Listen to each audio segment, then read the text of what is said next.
प्रत्यक्ष केली आहे.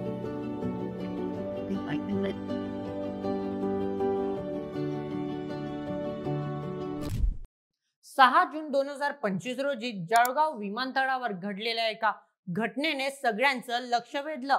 एका पायलटने उडाणास नकार दिला।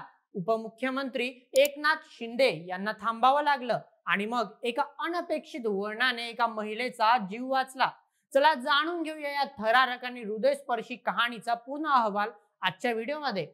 नमस्कार, मी नील सोनार, तुम्ही पाहतात बोल एमएच। दिनांक 6 जून 2025 रोजी महाराष्ट्राचे उपमुख्यमंत्री एकनाथ शिंदे हे मुक्ताईनगर येथे संत मुक्ताबाई पालखी प्रस्थान सोहळ्यासाठी गेले होते। कार्यक्रम आटपून ते जळगाव विमानतळावरून मुंबईला परत येण्यासाठी सज्ज झाले।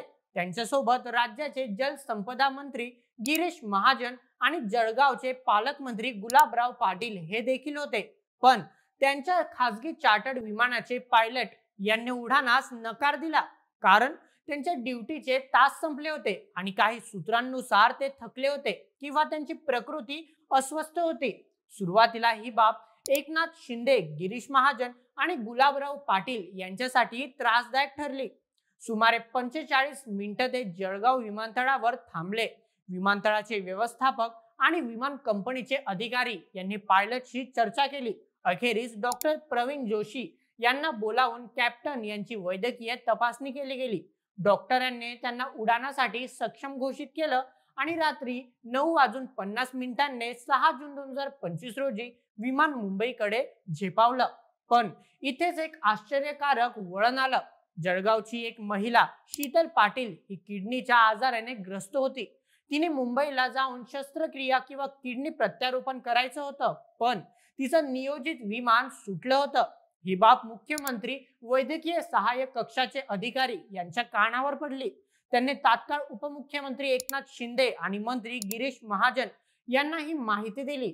एकनाथ शिंदे यांनी माणुसकी दाखवली आणि शीतल पाटील आणि तिचे पती श्री दीपक पाटील यांना त्यांच्या चार्टर्ड विमानात जागा दिली। शिवसेनेचे 2 कार्यकर्ते यांनी स्वतःच्या जागा सोडल्या।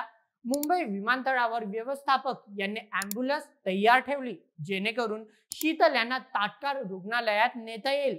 या घटनेने एकनाथ शिंदे यांच्या संघर्षाच्या दिवसातील माणुसकीचा दृष्टिकोन पुन्हा एकदा अधोरेखित झाला।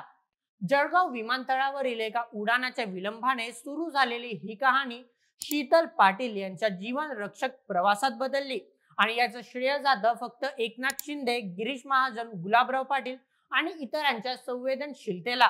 सान्वीच्या प्रामाणिकपणापासून ते माणुसकीच्या या कृतीपर्यंत ही घटना आपल्याला शिकवते की संकटात ही चांगुलपणा जिंकतो। तुम्हाला काय वाटतं आम्हाला सांगा आणि तोपर्यंत माणुसकी जपत राहा, सुरक्षित राहा। तुमचे मत आम्हाला कमेंट मध्ये सांगायला विसरू नका आणि अशाच व्हिडिओ करता सबस्क्राइब करा बोल एमएच आपल्या YouTube चॅनलला।